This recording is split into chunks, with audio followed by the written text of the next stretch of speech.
হঠাৎ ঠাস করে একটা চরের শব্দে আমি পেছনে তাকালাম।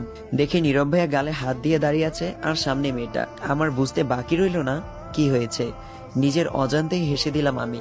নীরব ভাই হুট করে আমার সামনে এসে দাঁড়িয়ে বলল, ভাবি যা দেখেছেন প্লিজ কাউকে বলবেন না, বিশেষ করে রিতকে তো বলবেনই না, কারণ এটা তারা শুনলে আমাকে নিয়ে সারাদিন মজা নেবে।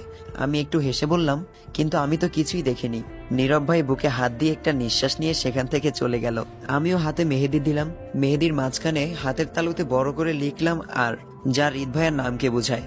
আমি হাত একটু শুকানোর পর ধুয়ে নিলাম। এরপর রিত ভাইয়ের সামনে গিয়ে ঘুরঘুর করতে লাগলাম।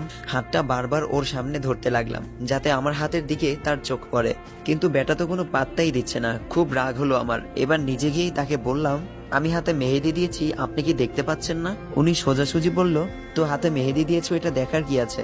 আমি বললাম, আচ্ছা দেখেন তো কেমন হয়েছে। রিত ভাইয়া বলল, ভালো। এই বলেই তিনি আবার ফাহিম ভাইয়ের কাছে চলে গেলেন।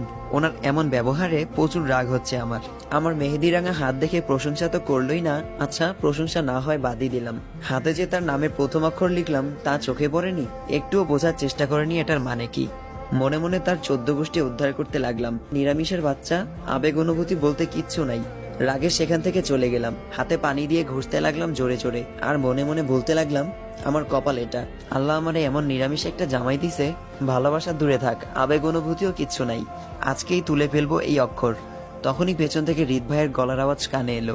রিত ভাইয়া বলল, এত ঘষে লাভ নেই, এটা অত সহজে উঠবে না, বরং আরো ছড়িয়ে গিয়ে সৌন্দর্য নষ্ট করবে।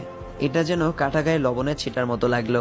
কিছুক্ষণ পর সকলের উদ্দেশ্যে নীরব ভাইয়া বলে উঠল, হ্যালো এভরিওয়ান, বিয়ে মানেই হাসি খুশি আনন্দ আর দুটি মানুষের জীবন একই সূত্র পবিত্র বন্ধনে আবদ্ধ হওয়া। চারদিকে এমন ঝাঁকঝমক পূর্ণ পরিবেশটা দেখতেই সুন্দর লাগছে খুব, তাই না?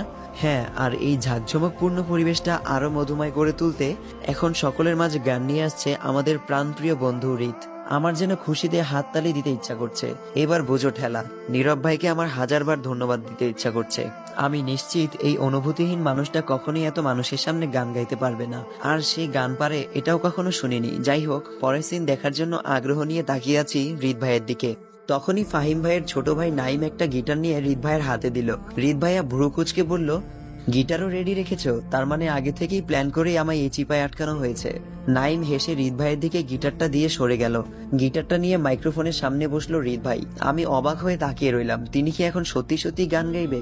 গিটারের শব্দ কানে আসতেই আমার মনে হলো এটা নতুন নয়, যেন আগে থেকেই প্র্যাকটিস করা এই সুর। আমার দিকে তাকিয়ে রইল রিত ভাই আর গাইতে শুরু করলো, আসসালামু আলাইকুম এভরিওয়ান, আজকের পর্ব এই পর্যন্তই।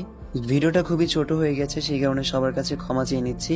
আপনারা ভয়েসটা শুনে বুঝতেই পারছেন আমার এখনো গলাটা ঠিক হয় নাই, ভয়েসটা দিতে আমার খুবই কষ্ট হয়েছে। কিন্তু তারপর আপনাদের কমেন্টের জন্য আমার খুবই খারাপ লাগছে যে আপনারা অনেকদিন অপেক্ষায় আছেন। এই জন্য আমি যতটুকু সম্ভব ততটুকু দিয়েছি। ইনশাল্লাহ পরবর্তী পর্বে আমার ভয়েস ঠিক হয়ে যাবে আশা করা যায়। তো সবাই একটু অপেক্ষা করবেন পরবর্তী পর্বের জন্য। আজকে এই পর্যন্তই। সবাই ভালো থাকবেন, সুস্থ থাকবেন। আল্লাহ হাফেজ।